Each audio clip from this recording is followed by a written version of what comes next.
This adventure of super pulp science, the podcast, is brought to you by The Last Witch, the harrowing tale of a young woman who must fight a coven of witches to save the world.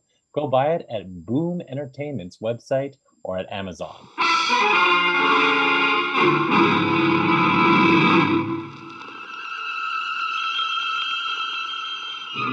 Attention, citizens! It's time for Super Pulp Science! This is Super Pulp Science, where we talk about how genre gets made. I'm here with two regular guests and a brand new shiny nickel on our show. No, I don't know. That's kind of... I mean, a penny, because I'm copper. I mean, that's the only way to go with that introduction. It's funny how I said it. My relative worth. Connor McCready, you don't need an introduction, but I'll give you one anyway. Co-creator and author of Kill Shakespeare, but that is not why we've brought you on here. I've brought you on here to talk about your new comic book, The Last Witch. Also on the show today is Dan Vadeboncoeur, our fearless producer, and Justin Curry, also known as Chasing Artwork the world over, who is going to be my co-conspirator in dismantling just how you work on comics, which is very different than how we work on comics, I suspect. Are you ready to I look forward to being dismantled. Is Dan the Dismantler? I like it. Why don't we, for the sake of the dear listener, why don't you introduce a little bit about who you are and your past works, and then we'll get right into The Last Witch after that. Certainly. My name is Connor McCreary. I am a Canadian comic book creator. Actually, I'm a writer. I call myself a comic book creator oversteps, but I do put the words on the page and then marvel as highly talented individuals draw them and make them come to life. I kind of started in the film and TV industry in Toronto. I worked as a journalist in Canada and in Africa for a little while. And then I kind of came around to the comics world with Kill Shakespeare, as you mentioned, which was a project I did with Anthony Delcall with IDW, which was a lot of fun, kind of a Game of Thrones. If Game of Thrones and Shakespeare had a drunken one-night stand, Kill Shakespeare were the illegitimate babies that got left behind. And then I had a chance to work with a company like Dynamite. I did Sherlock Holmes versus Harry Houdini with them. I had a chance to work on the Assassin's Creed comic franchise. And then I also did some work with Boom, who does The Last Witch. I worked on Adventure Time and regular show, and they got a chance to actually do a crossover graphic novel as well. And then, I got I'd like to just say tricks in there, but that's mostly what I'm up to. I'd like to interrupt as you pass across Adventure Time that I got some serious dad cred. My son was going through all my Adventure Time collected editions, and then I pointed down while he was laughing. He brought a story over. He's like, "Look at this," and I was like, "Oh, that's Connor's story. He's a friend." And the look from you're just my boring dad to people who worked on Adventure Time, the stars in his eyes lit up. So thank you for that moment. I really appreciate it. Well, you're very. I'll do you one better. I've got. I don't know why these didn't think since, but I've got a couple of copies of the Adventure Time regular show crossover graphic novels. So that's not in your collection. I can send it, and you can ramp up your dad cred even further. Oh my goodness, we're not worthy, but I appreciate it. Oh, of course. How did you end up working with a company like Boom versus IDW? What's that like to straddle those different agreements and things?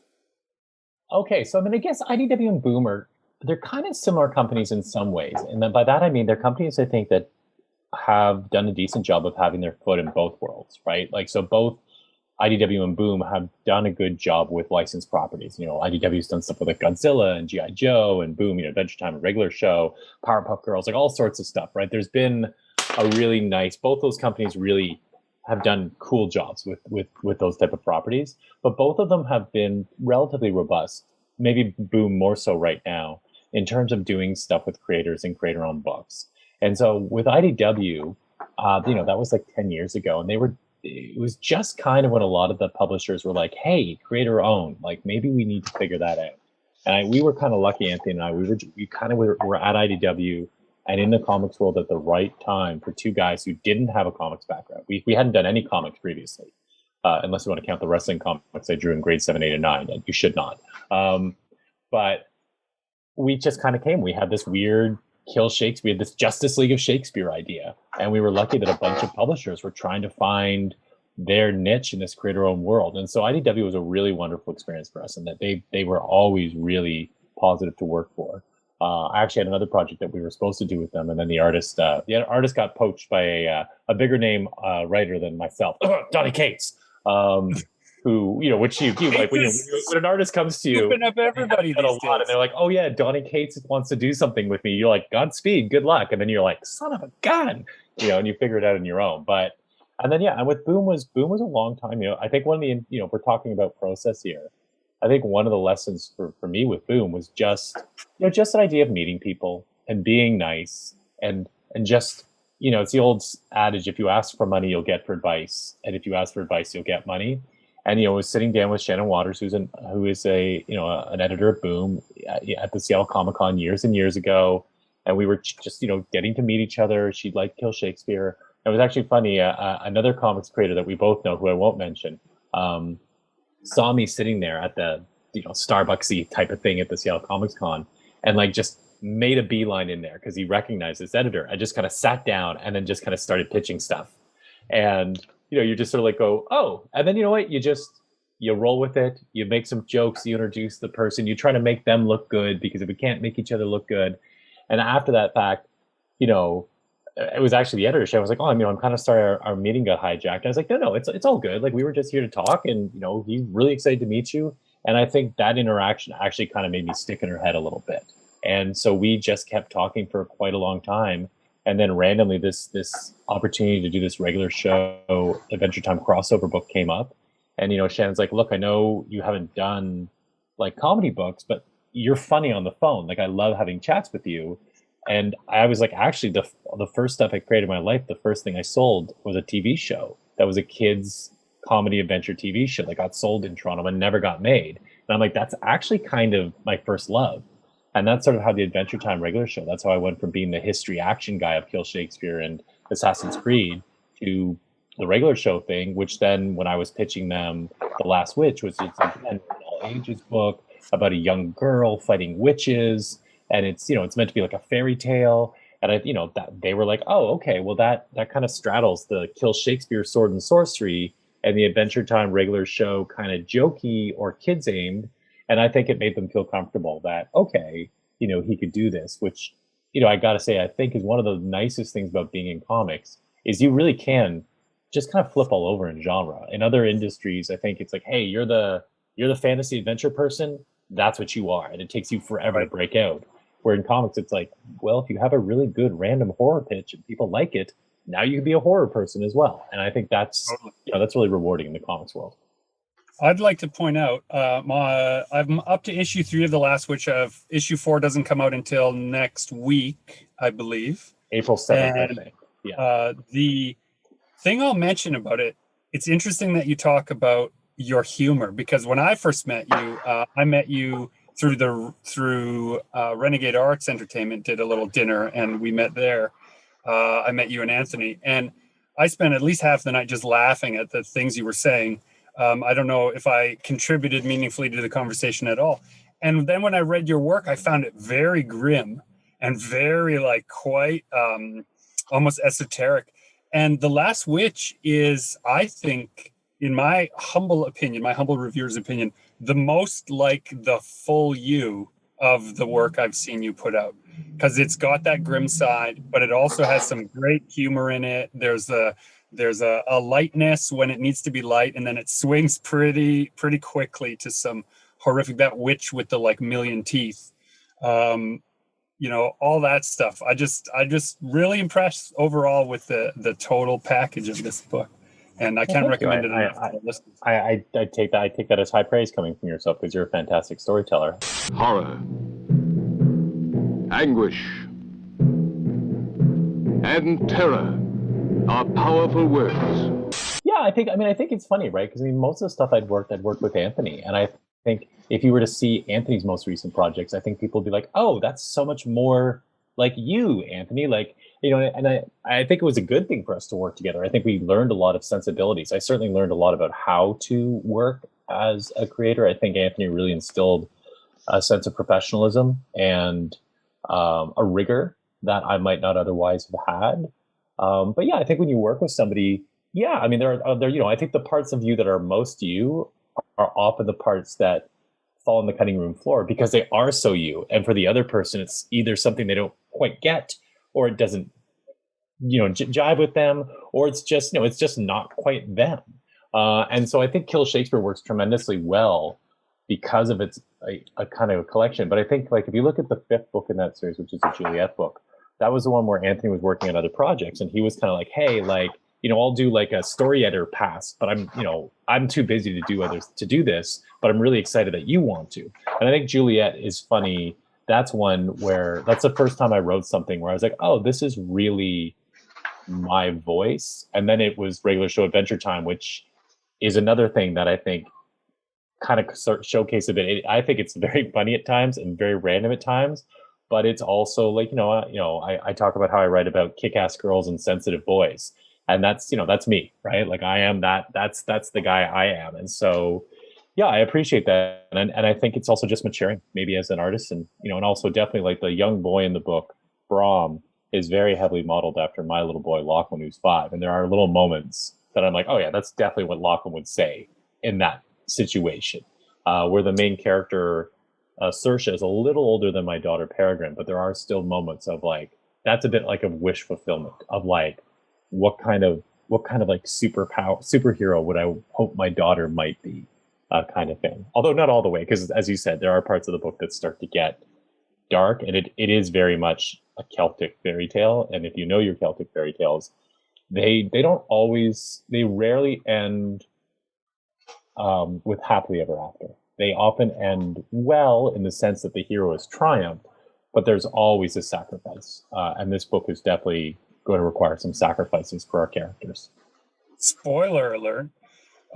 Speaking of magical powers, I would like to elucidate on the magical powers of VV Glass. Oh, yes. I don't know what pronoun they might prefer. So VV Glass. V is a they. V is a they. V is a they. They are an incredible, like the character work in it. My question is, and it's based on 2 things. Number one, when Justin and I did Dragon Nanny recently, and actually I should rearrange that. When Justin did Dragon Nanny and I helped a little bit, his art told so much of the story in the body language, in the movement, in the thoughtful expressions of the characters. And this book, The Last Witch, has so much almost Ralph Bakshi animation, a little bit. It reminds me, the art style reminds me a little bit of The Secret of Nim, right? There's just so much expressiveness in the features. How much of those playful moments between characters are VV's, and how much are you putting that in the script? You know, it's both, right? Like it's interesting because V and I we'd reached out, myself and a friend of mine, Neil Gibson, who runs T-Pub in the UK, who I think actually you've met a number of times. We'd actually been chasing V to work on, oddly enough, a different Celtic themed story, more of our kind of a superhero-y book, but a kind of a Celtic superhero book. And V couldn't end up working on that, but there was this one piece from their portfolio, which was this woman standing in the middle of what looked like a tempest.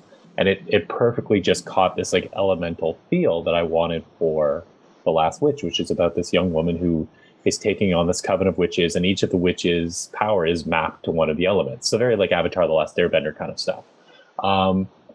And so I'd reached out to V, and I'd seen some of their work, but I didn't really know the depth of their work because, you know, V had worked mostly for British publishers. And so I was confident that V was going to be really, really strong on the book. But like you said, like when you see the acting that V brings to the script and to the story, it's really incredible. And so most of those moments part in there in the script, but the way they're delivered, it's, you know, again, I think it's kind of akin like to a great actor. You know, the writer puts in this beat, but like, you know, the beat in a script of like, you know, look sarcastically. I mean, in a good actor's hands, that's good. In a bad actor's hands, it's nothing. And in a great actor's hands, it's sublime. And, you know, V gusts towards the sublime a lot. There are so many little moments that are so satisfactory. And I think, like, originally The Last Witch was meant to be a graphic novel, and it wasn't supposed to be broken into single issues. And so we kind of ran into this issue where I hadn't plotted it to have like act breaks the way you would normally in a series. And so the first book is actually a real slow burn, and I think it's her acting that carries it over. I could feel that. I was like, I think this was supposed to be all together in one. That Yes. Okay, it's good. It means my my act break sense was tingling as your spidey sense was going. And there's, you know, like once you get out of the first one, I think like the first act break for the first issue works, but like it's a lot of setup in that first issue, right? Like that was the general comment, was like, oh, it's beautiful and I like the characters and I'm interested in where it's going, but like it hasn't really got too far yet. And then of course the second issue, thankfully, you know, is much more action focused, and people are like, oh, okay, good. But yeah, I think if it wasn't for how skilled V is in those little moments between Saoirse and her brother, and Saoirse and her father, and Saoirse and her grandmother, like it would have felt like a whole bunch of nothing, you know, or could have, right? So yeah, V is fantastically talented. We're looking at another project that we would like to do together, and you know, every once in a while you just kind of get a chance to work with someone and you think, man, like I think we'll work on a few different things together in our career, because we just get it. And I'm excited because in Last Witch, everything was really finished before I came, before V was on board. Like I kind of had gone to Boom and they'd suggested some artists, and I was like, I've met this artist. Like why don't we look at them? And Boom was like, whoa, this person's amazing. But with this new project we're kind of kicking around as we continue Last Witch, there's been a chance for us to really kind of jump into some story world building together, and that's very satisfying for me as well, because V's a very talented storyteller in their own right. Is Boom set up editorially similarly to Marvel and DC in that you pitch the editors and then the editors take it up the food chain, or they come down the food chain? How do you get a creator-owned project at Boom and under the umbrella of an editor, and how does that stewardship of the story look? Yeah, that was my experience. So when I was working on the regular show, Adventure Time, I guess the two different brands, my editor there was a woman by the name of Whitney, and Whitney was, you know, we got along well, and I was like, hey, you know, can I pitch you some stuff? And she said, sure. And I sent her like a 5-page document with like, you know, paragraphs of all these different ideas I had. And normally when I pitch, I have like a lot of detail. I'm the like 15-page package pitch guy, you know, with the art is ready, the characters, and like everything is plotted out and known. And for Last Witch, it was based on a short story I'd written for a Canadian anthology, for a charity anthology. And so the story was basically about this girl who goes in the woods and finds a witch and comes out and is a changed person, right? But that's all it was. There was nothing beyond that. And so I kind of adjusted, oh yeah, and I've got this like witch story about a young girl who faces down this witch, and literally just off the top of my head, you know, I'm kind of like, oh yeah, you know, and ultimately there's the eater of the world is who she's going to have to defeat. And you know, and I put in a twist that I just kind of, again, thought off the top of my head. And they're like, wow, this sounds great. Like, we would love to hear more about the twist and how this coven works and all this stuff. Like, could you send us something for Monday? And it's like Friday. And so what do? You say, yeah, sure, of course, no problem. Let me just like polish up what I've got. And then you spend the weekend being like, all right, well, let's figure something out. And so that's what I did. And so Whitney took that, and then, yeah, that went up the chain. And weirdly enough, Whitney ended up getting hired away by Penguin Random House, and then Shannon Waters came on board. And I assume that was partially because Shannon and I had originally created that connection, and Shannon was the one who'd sort of recommended to Whitney, hey, you know, why don't you get this guy on for this last kick at the can of a regular show on an Adventure Time. But it's impossible, Father. He moved, he even spoke to me. Then he ran away. Sometimes Satan, with his capacity for doing evil, even plays tricks with the dead. I feel like it's not a successful pitch unless you go away having promised this big chunk that doesn't exist yet that you have to string together over the next couple of days, right? It just seems to be part of any successful project is over promising and then having to scramble to come up with that thing. I love that. Well, yeah. I mean, I think there's this fine line, right? And I'm coming around now where it's like, if you have too much stuff, there's just a lot more for them to say no to. Oh, it's good, but, I don't like this character, because they want to say no. Editors, as much as they, until you really establish yourself with an editor where they want to say yes because they think you're talented and you're going to get a good book out of you, until that point, it's like they want to say no because it's just one less thing on their pile. So there is this kind of magic like space of like enough information that there's clearly a story there, but not so much information that they can say no to. And so then, they're like, and I remember I had that before with a project actually that I've sold twice and still has not been put out. But it was a similar thing where I'd said this, it's this Goonies with Ghosts is the elevator pitch. And, they're like, oh, wow, this is great, but it's a series, right? And I'm like, oh, of course it's a series. Yeah. Like, it's an all ages. Of course it's a series. Yeah. Oh, great. Well, can you get us the praise on book 2 and 3? Again, it was a Friday. And they're like, can we see it on Monday? And so, sure, no problem. And there I am sitting at home going, what makes this a series? What makes this a series? But of course, that process makes you look at the story and you go, oh, this is why it's a series. It's because it's the Goonies with Ghosts part. It's the ghost that's unusual. That's what's got to continue through. But yeah, I think there is something, and as a creator, I think there is a kind of a weird fun to that of like the magic of that last minute panic, right? You have those 2 days to come up with this entire world. If you didn't have that last minute panic, it might not have turned out nearly as well. Or you just wouldn't have done it. It would have been one of those things that you said, oh yeah, I got to get around to figure out what the rest of this series would look like. But you wouldn't have done it. You would have done all the millions of things that demand to be done right now. Plus, it's fun. I mean, for me, in a weird way, I like that stuff. Like that stuff is enjoyable. I find that easier than the long. For me, the worst part of creating writing, the actual writing process, I don't mind. Once I kind of know what I'm writing, I can sit down, do my pages pretty consistently. It generally flows relatively easily. I don't have too many days where I'm like, oh no, and that like rush of like when somebody's like, here's a deadline, tell me more. I'm lucky. Normally ideas come fairly quickly. It's between those two stages. It's where I have to go from, hey, this is the idea, to the writing. It's like the plotting out of a book. That's the part for me. Some people are like, oh, that's their favorite part, right? Like they just get to sit there and think of what happens and the story starts to flow out. And then like writing it is like torture because it's like, oh, I already did all the fun stuff. But for me, it's that middle stage where I get paralyzed by, well, but it could be this, or what if this, or well, it could be that, but I don't know the next 9 steps, so maybe it's not that. And I have trouble just like putting one foot in front of the other.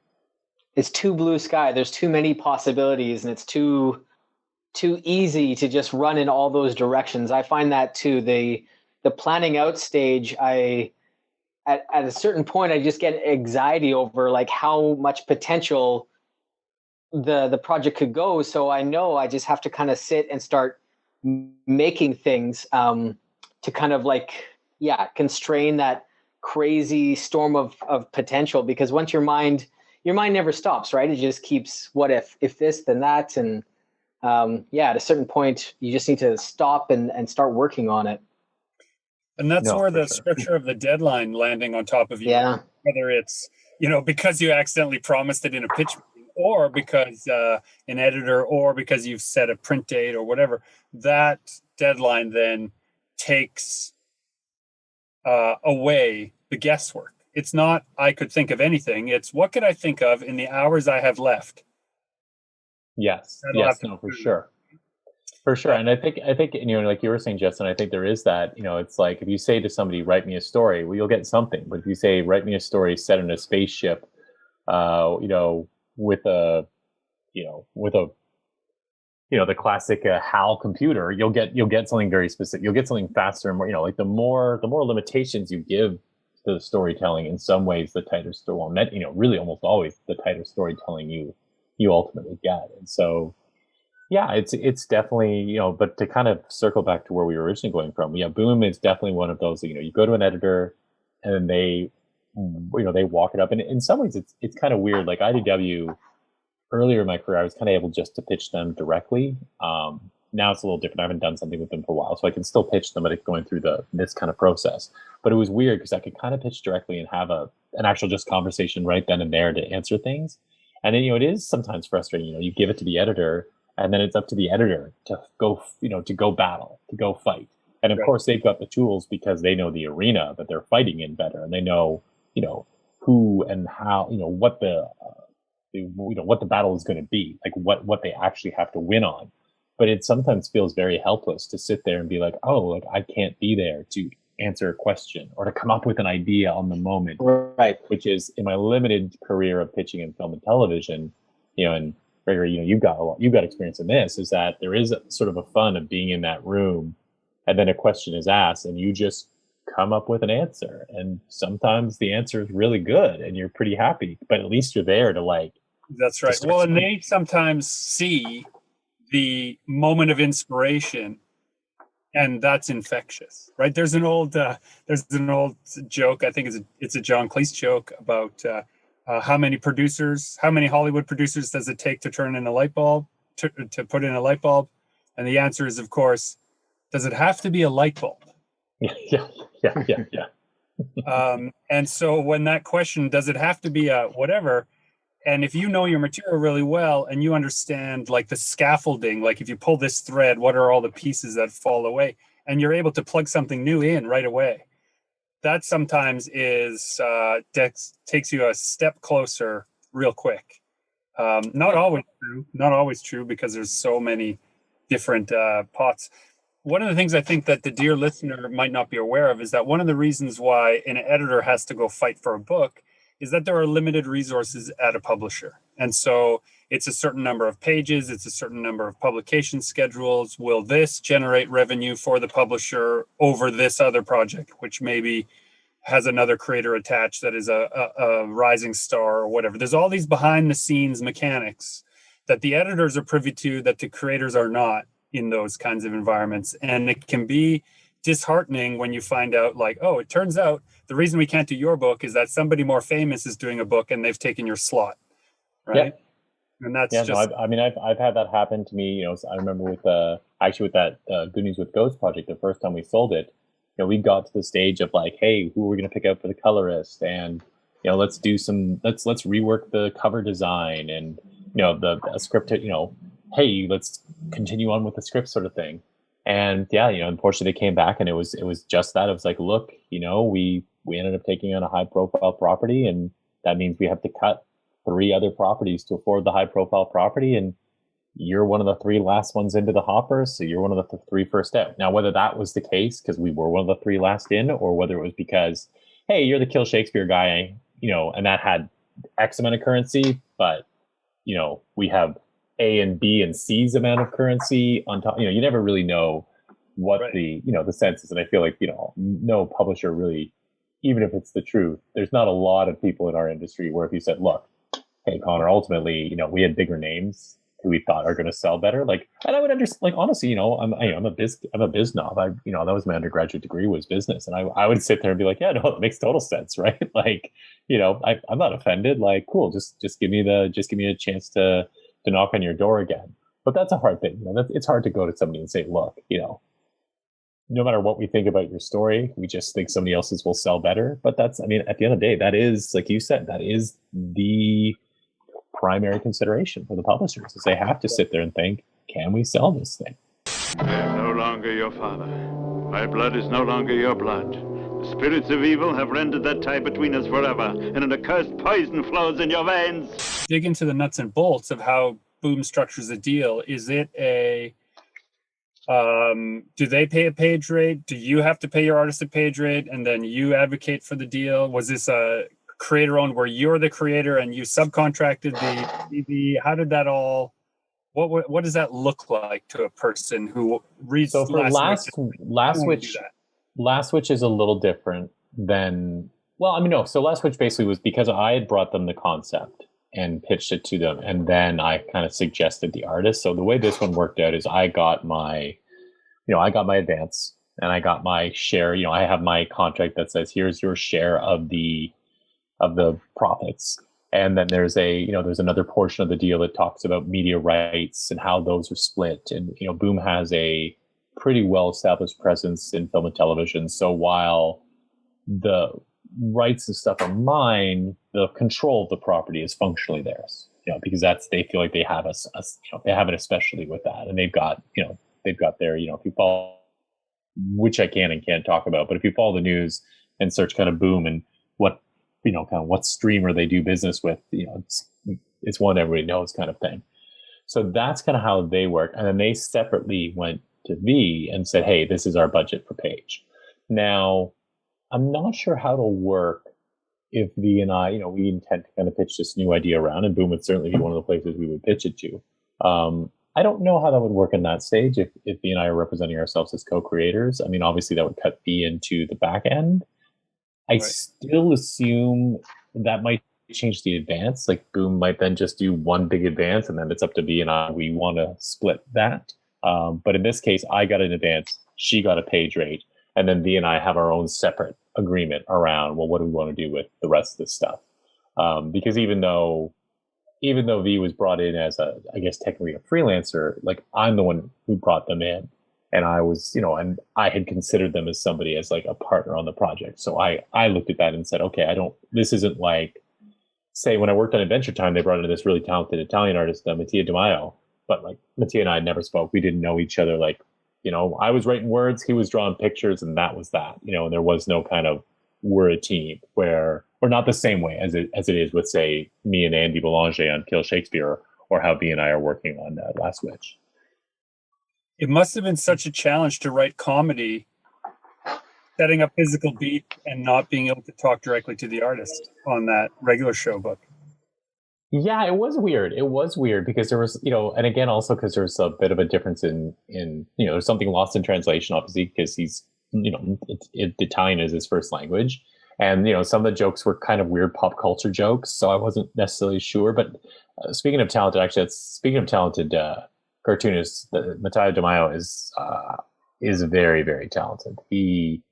And when you talk about like really good subtle acting, when I send you this book, Greg, you'll be able to see, but he really lands a lot of things that you wouldn't expect. And in fact, the biggest problem with that book was we tried to do something weird with format, and we weren't quite allowed to do what we wanted to do, and so we kind of did something halfway through. And that's the one problem with that book, is there's an experimental format attempt that doesn't work really at all. Which was funny about that is then Boom came up to me and was like, "Oh, we know you wanted to do this weird thing with the book, with the first issue, where it'd be like the front page and the first issue, you could read it back to front." And it's like, yeah, and they're like, well, we couldn't do that, but hey, why don't you do that exact same idea for this annual special? And I was like, yeah, but I don't have a story that loops that way for it. But that was another one of those moments where it's like, okay, now I know what the format is. It's got to read the same from the front to the back as the back to the front. Let me figure out what that structure is, which mostly worked. We ended up having it so you kept turning the comic. So to read each page would have 4 panels, but each panel would be tilted because each panel was part of a different story. So you would read through the whole comic looking just in one panel all the way through, and then go back to the front and turn the comic around, and then you would read it this way. Little story like that. So that was fun. I didn't see that one. What book is that from? That is my solo shot at a regular show. There was a regular show annual about how they adopt a hellhound from the pound. Sweet. Which feels like a very Mordecai and Rigby sort of thing to do. Last Witch, was it a project where you guys finished all the artwork up front and then have been releasing it an issue at a time? Or is, as we speak, is VV scrambling to get something ready for the printer? I mean, it was. We were a few issues ahead, but there is a question. There has been a question about how to release the second half, because like I said, originally The Last Witch was going to be one graphic novel, and then I turned in the script, which was a little longer than we had discussed, but we kind of had this conversation of like, oh, if I go over, maybe we rework the advance, because I understand you have this art thing, and if we all agree the book should be that long, then I'm willing to take a bit of a haircut up front, because I think it'll be a better book and we'll make more money in the long run. But unfortunately, because Wit had left to go to another publisher, somehow that conversation we had got lost in translation. And not only was there no understanding that I might go over page count, the page count was actually considerably different, the understanding of what I had from the original editor and what the new editor coming on had understood. And so now we were in this really weird space where we had this book that was like 80 pages too long, and it's really meticulously plotted out. So, Shannon was like, I don't really know what to do with this because we can't cut 80 pages from this book. Like, it doesn't make sense. So then the decision was, well, we'll do it as 2 books. So then we did it as 2 books. And then yet again, I wrote a little over on both installments, but they were very generous with me. So then it was going to be 2 books. Oh, great. We're going to release it as 2 trades. And then, of course, COVID comes around, and, Boom is like, well, what if we release this first trade by, Kill Shakespeare's been a while and it's not based on any IP. And what if we release it and it just, nobody knew with comics, right? We're whole months of comics that's going to get released and not sold because nobody was going to stores. And the series Win, the Tinian series, had just come out. And that was a similar thing where Boom had a graphic novel and figured needed to do something with it. And so they did these oversized issues, and it did really well. In a shocking turn of events, when you give readers like an extra 50% in terms of reading material, and you only charge them an extra 25% on top of the normal price of a book, they see that as a good value proposition and are like, ooh, I will take more comics for comparatively less money. And so that's what we did with Last Witch, is we did that. They're all oversized. And so now the question is for book 2 is, will it be released as a trade on the heels of the first trade? Will it be released as single issues on the heel of the first trade, or will we, and we still have time to do this, will we continue to release it single issues on a regular schedule? And so that's still up in the air, dear listener. We don't know which way we're going to go yet. Mm. How much of that do you have a say over? Like you're realistically, or what they tell me? well, both in your experience. I mean, I can speak for Boom in the sense that I think Boom legitimately wants to try to have, they want to try to serve the creator, right? They don't want to do something that's going to piss off the creator. But I mean, at the end of the day, for context for that is I got a call from a literary agent, my literary agent, and she was like, oh, so, are you excited about the single issue thing? And I was like, what single issue thing? And she's like, oh yeah, they've just decided to do it as single issues. And I was like, oh no, I did not know about this. So in that case, that decision had been made. And again, it was just another communication breakdown. They thought they had reached out to me about it. Luckily I'm pretty easygoing. I mean, and my concern at the moment was like, whoa, I did not write this in 22-page act breaks. Like, this is going to be a major piece of rewriting for me to figure this out. And they came back and was like, oh, no worries about that. We're going to do oversized. So we'll just work with you and we can figure out where normal breaks are now. And we can do a little tweaking to the script. But no more pages, McCreary. You've had all the pages you're going to get. No more pages. And that's, and we'll figure it out that way. And so, yeah, the decision was made without me about single issues. But I do feel like I had been in discussion about the single trade to the double trade. Like, it would have been really easy. And at one point I was nervous, especially because this was on the scale of this Goonies Was Go thing that had been sold twice and then fallen apart twice.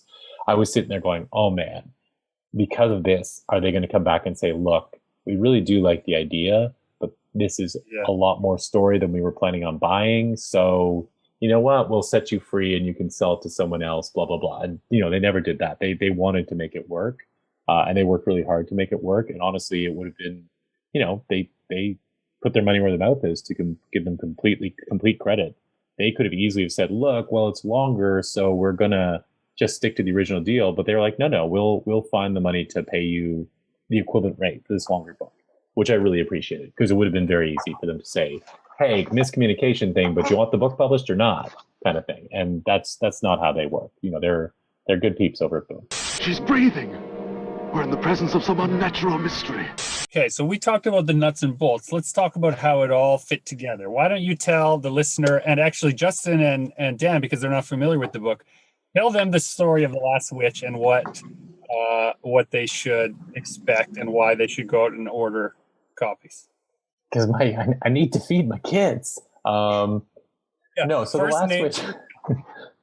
It's funny, Greg, because you touched on it. I think you mentioned The Secret of Nim. So The Last Witch is meant to be like a Secret of Nim or a Dark Crystal kind of tone for a fairy tale. It's about a young girl who has this strange marking on her body that's always been this source of uh, derision and mocking in her little Irish town, a little Irish village.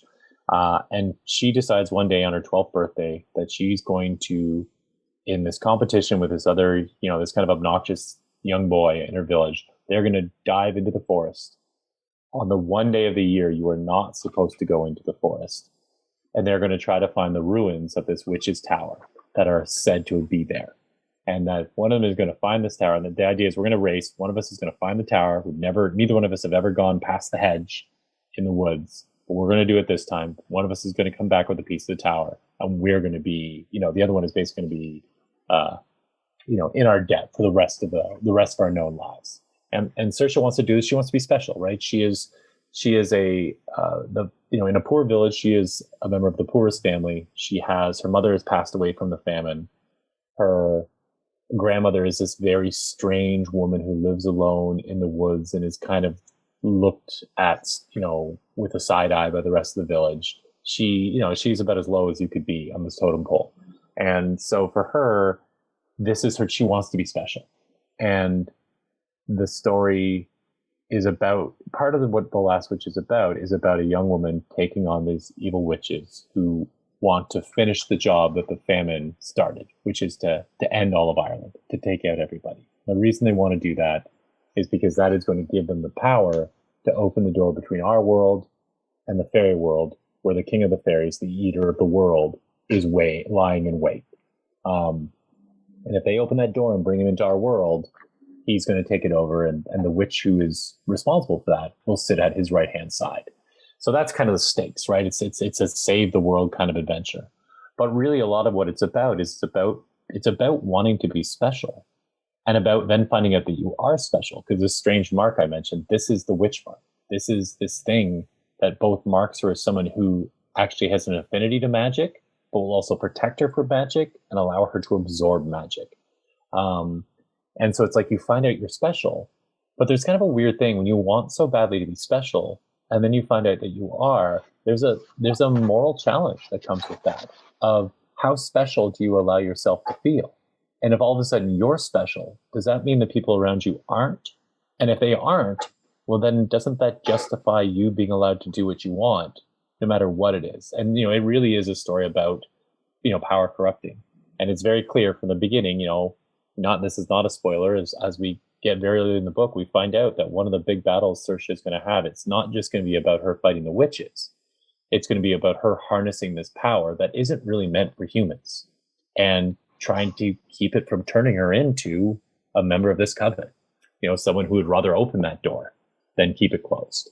It's a young girl. If you've got, like I said, I read it to my children. They're 5 and 7. They're probably a little in the young age, but I wrote it because I wanted it to be a book that, teens would pick up and preteens would pick up. And, me in my 20s, I loved reading stuff like fables, but I also wanted it to be a story that as a dad or a mom or an aunt or an uncle, you would read to your kids, your niece, and that it would just be that little too scary, but that's kind of what keeps, I think, younger readers hooked. But ideally, I really hope it's a book that you pick up and you're like, oh man, let's read some more of The Last Witch tonight, because you want to know what's coming next, and the ultimate honor for me with this book would be something like 20 years down the road, and there would be somebody who's like, oh, I found a copy of this weird book that like not a lot of people know about, but it got read to me when I was a little kid, and it really stuck with me. It freaked me out in all the right ways, and I read it to pieces, and now I found a copy on, whatever future eBay is going to be, and, I'm going to read it to my kids. Like that would be my, my magic goal. So I got 20 years to find out if this is a success or not. It's so true. Yeah. We live in that world, Justin and I, when we're making our books for kids, is you never know where they'll take you or where they'll go. I'll let you know that my 12-year-old, he just turned 12 today, actually, but he was 11 at the time, reading The Last Witch, by his reading light in his bedroom at night. In the morning, I was like, so how was it? He's like, I thought it would be fine, but it was a mistake to read it before bed. And in a good way. He was like, there's a few witch moments, which really landed, even though the style is very light and very animation sort of inspired. There's a few, the pacing and a little bit of the page turn reveals of the like scary bits. And he grew up in a comic book house, so he knows not to flip ahead in a book to ruin it for himself, right? So I got his unabashed, like, it was really fun. It moved at a great pace. And then I kind of halfway through issue 2, I was like, maybe I shouldn't have read this right before bed. So that is perfect. I mean, I kind of want that. I want a kid to be like, I know it's okay, but yeah, I mean, and you speak a little bit about the art style, and I think that's one of the things where because her style is so clean and it's so pretty, that I think we've been able to push some of the creepy moments farther than we would have, because like the book looks so fun and safe, and then all of a sudden you find yourself reading, you're like, oh, that's what the witch is eating. And I've had a friend of mine who's, I passed it to some friends of mine, and she was like, yeah, I read it, and of course she's not from a comics house originally. She read through, and she halfway through the scene, she suddenly realizes what's going on, and is like, can I change it now? Can I get out? But of course her kid is just like, what? Because kids love that stuff. I mean, kids like it to be, they like it to be a little scary as long as it feels safe overall. And I think Bee's art makes you realize it's going to be safe. Like, especially the way she draws Saoirse, you just have this feeling that it's going to be okay. Justin has that power to present, horror figures or just really outlandish, kind of arresting images. The kind of image that when I render it, people be like, we can't put that in a school. But if he renders the same creature in his style, you'll find it so approachable, so and if you have that right visual language, it really can let you go places as a storyteller that you can't go with a different tool set. I definitely think you've got a winner here. Well, that's because, you're a terrifying man, to be fair. That's true. It's death! I've just seen death! I've actually seen a little bit of the Dragon Nanny, and I was like, oh, this is like, it feels, from what I've seen, I'm like, oh, it does feel very you, Greg, but Justin, yeah, like your style is so,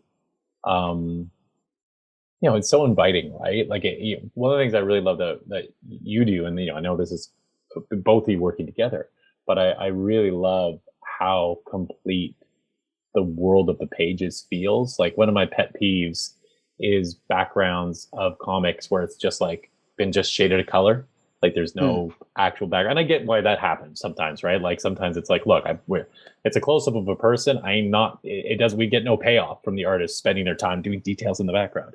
But when you're not doing that and you get to see the environment, I always gravitate to books where the environment feels like you could just walk into it, and like that stuff that you guys are doing, like that has that thing. It's like, oh, I'm just gonna walk into it. Like that's where that this is a lived-in world, and I think it's it's pretty exceptional.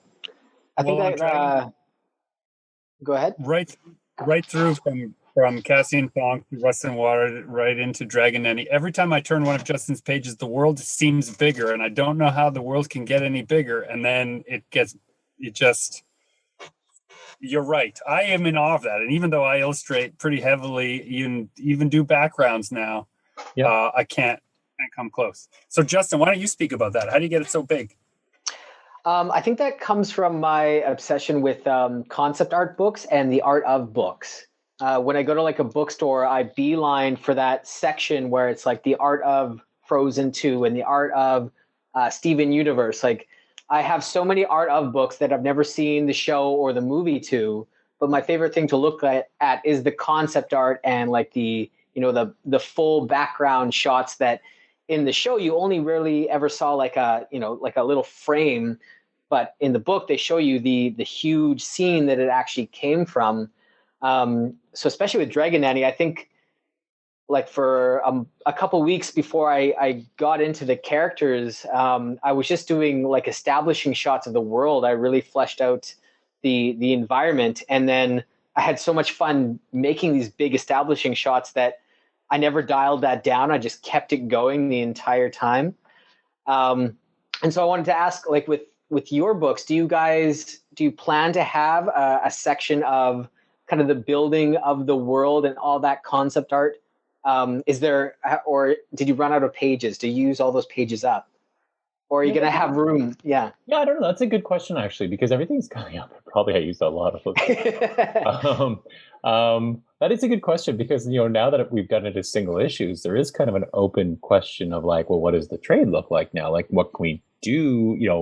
I mean, knock on wood, if the single issues are selling well enough, then there's a little extra money to maybe throw in an extra 10, 15 pages and to do that, because V's done some really nice character design work. I mean, I definitely want to have a page of just pronunciation for the Celtic names. I mean, I feel bad for the reviewers who've been going through, and I've been watching, like, I'll admit it, I'm that guy who watches my reviews or listens to my reviews or reads them, sometimes with gritted teeth. But, but I feel bad because you give these people, they're like, I can't remember which one it is. There's one where one of the guys is reading the series and really enjoys it, but he's got no background in Celtic mythology. And so all the names, he's just like, not that you should be able to pronounce, like, the witch, the head evil witch is pronounced Kalok, but you would never get that from how it's spelled. And so he's like going through and saying, oh, so then Circe, and then you can hear the guy in the back of the podcast going, Saoirse. So obviously this guy has an Irish background and is getting this stuff right. But so I want at the front, I want there to be a prono guide, because like, I don't really want someone to go through and not know how to say the protagonist's name. But at the same token, and I kind of wrestled with that. I was like, do I want to change that name? I'm like, no, I love Saoirse, and I love what it means in Gaelic. That's kind of, it is a warrior's name. And then I kind of felt, well, Saoirse Ronan has sort of opened that name up a little bit to the average person. But yeah, I would love, that'll be an interesting question, Justin. I would love to get some of the design work that V did into the book, because I love that stuff, and I'm always privately disappointed when I do work with a new artist and they don't do a lot of those concept art stuff. They just kind of bring you a finished design. Right. I was like, oh, but I wanted to see all about how you got there. I'm not going to even necessarily argue or say do that instead. I just kind of like seeing all those little drawings. Like, I think that's, from speaking in defense of the artists, a lot of times when artists show half-finished work or rough work, if it's an inexperienced person they're working with, they don't understand that there's still a ways to go on things. So I think early in a lot of illustrators' career, they run into that roadblock of they showed something half finished and they got like chastised or in trouble for it. Like, this is not good enough. And they're like, no, it wasn't finished. And so they learn very early on that you have to finish it completely before you show the client. But that's something I wish I saw more as a kid. And you were talking about how like you'd love to see this book be something that a kid reads early on and then, laments like later on loves later on in life. Early on, I wish I'd been introduced to more books where they had the making of or like the rough version included, because I don't think there was any books in my childhood that had any kind of, concept art or process breakdown or any unfinished work. It was only the finished product that I ever saw until I was, I think, like, well into my teenage years, that I realized, oh yeah, there's rough versions of comics before it just gets to be this. Come out like that. Yeah, it looks overwhelming. You sit there and you're like, well, I could never do that. It's like, well, but neither could the artist. They didn't do that either. They went through this iterative process. No, I'm totally with you. I think, I think anything you can do, like even this podcast, this idea of this podcast of demystifying the creative process, I think that's helpful. That's cool. It inspires people to create for themselves. And at the end of the day, like, that's what's exciting, right? It's exciting when people are creating. That's exciting. And it doesn't matter what they're creating, just the fact that they're creating, it's exciting. It's good for them. It's good for their family. It's good for the people. Like, it's, not to get too like, I'd like to buy the world a Coke, but like, honestly, if we were all creating as much as we wanted to create, the world would be a happier, better place, because we're happy when we create, and that doesn't matter whether it's a comic or cookies. Making things makes us happy. Connor, I could not imagine a better point to end on this episode of Super Pulp Science. Creating things does make us all happy. Thank you so much for sharing your process about The Last Witch. And why don't you tell everyone how you prefer they find it and where they should go to get it? Sure. I mean, if you have a local comic book shop that you like to patronize, they if they don't have it in already, they can order it. They have done a second printing of the first issue, so you can start from the beginning. So whoop whoop. But yeah, local comic shop. If you use Comixology or a Kindle, there are electronic versions you can easily buy by going to Comixology or going to Amazon. And if you are sort of I'm not a single issues person, I am a completist. You can put a pre-order right now for the first volume of The Last Witch. I just saw it, issue 5, fully colored, just came in my mailbox this morning. It ends. V and Natalia Nastrenko, the colorist, have outdone themselves again. The final image of the first book is an all-timer, and I'm very excited, and you will be too. So yeah, either single issues from a local comic shop, or you can pre-order the first book from Amazon or from a local comic shop, even better. Marvelous. I am Gregory Komichek, and this has been Super Pulp Science. I'm reminding you that you should join the fight and make comics.